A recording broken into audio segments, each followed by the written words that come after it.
যে ফুল শুকায় না, পর্বতচার রক্তাক্ত সূত্র। গুলির শব্দে পুরো গলিটা কেঁপে উঠল। আরিয়ান আতঙ্কিত চোখে পেছনে তাকালো।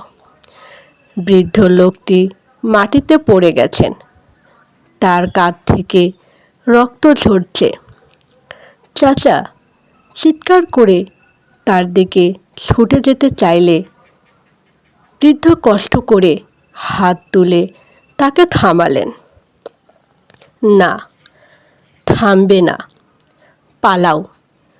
পেছন থেকে মুখোশধারী লোকগুলোর পায়ের শব্দ দ্রুত কাছে আসছিল। বৃদ্ধ আবার বললেন, তোমার হাতে যে কাগজটা আছে সেটাই এখন সবচেয়ে গুরুত্বপূর্ণ। ওরা সেটাই চাইছে। আরিয়ানের চোখে পানি চলে এলো। কিন্তু আপনাকে এভাবে ফেলে যেতে পারি না। বৃদ্ধ দুর্বল কণ্ঠে বললেন, আমার কথা ভাবো না, মায়াকে খুঁজে বের করো, তাহলেই সব প্রশ্নের উত্তর পাবে। আর কিছু বলার আগেই গলির অন্য প্রান্তে কয়েকজন লোক দেখা দিল।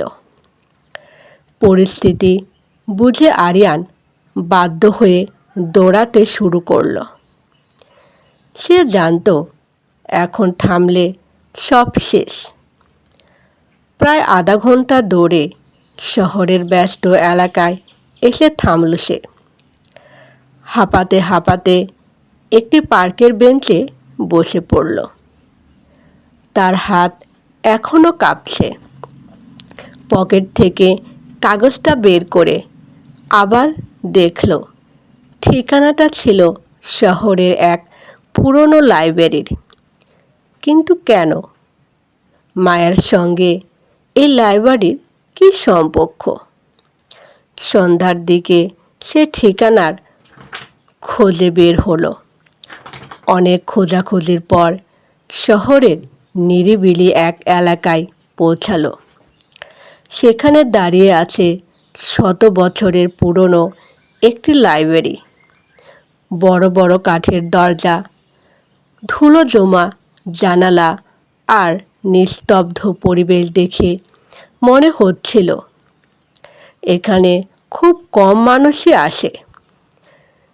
ভেতরে ঢুকতেই একজন বৃদ্ধ লাইব্রেরিয়ান তাকে জিজ্ঞেস করলেন, কাকে খুঁজছেন? আরিয়ান দ্বিধা নিয়ে বলল, আমি মায়া নামের একজনের খোঁজ করছি। কথাটা শুনে বৃদ্ধের মুখের ভাব বদলে গেল। তিনি চারদিকে তাকিয়ে ধীরে বললেন, আমার সঙ্গে আসুন। আরিয়ান বিস্মিত হলেও তার পিছু নিল। লাইব্রেরির ভেতরে একটি গোপন কক্ষে নিয়ে যাওয়া হলো তাকে। ঘরটি ছোট হলেও চারিদিকে পুরনো নথি আর বইয়ের ভরা। বৃদ্ধ একটি ড্রয়ার খুলে একটি খাম বের করলেন। এটা তোমার জন্য রেখে দিয়েছিল একটি মেয়ে, মায়া। বৃদ্ধ মাথা নেড়ে বললেন, হ্যাঁ, প্রায় 3 মাস আগে। আরিয়ানের বুক ধড়ফড় করতে লাগলো। সে দ্রুত খাম খুলল। ভেতরে একটি চিঠি। চিঠির প্রথম লাইন পড়ে তার চোখ ভিজে উঠল। প্রিয় আরিয়ান, যদি তুমি এই চিঠি পড়ো তাহলে বুঝবো তুমি আমাকে খুঁজতে এসেছো। আরিয়ান কাপা হাতে পড়তে লাগলো। আমি জানতাম তুমি একদিন আসবে, কিন্তু আমি চাইনি তুমি এই বিপদের মধ্যে জড়াও। আমার বাবার কাছে এমন কিছু তথ্য ছিল যা অনেক ক্ষমতাবান মানুষের গোপন অপরাধ প্রকাশ করতে পারে। সে কারণেই আমরা পালিয়ে বেড়াচ্ছি। চিঠির সঙ্গে একটি ছোট ছবি ছিল।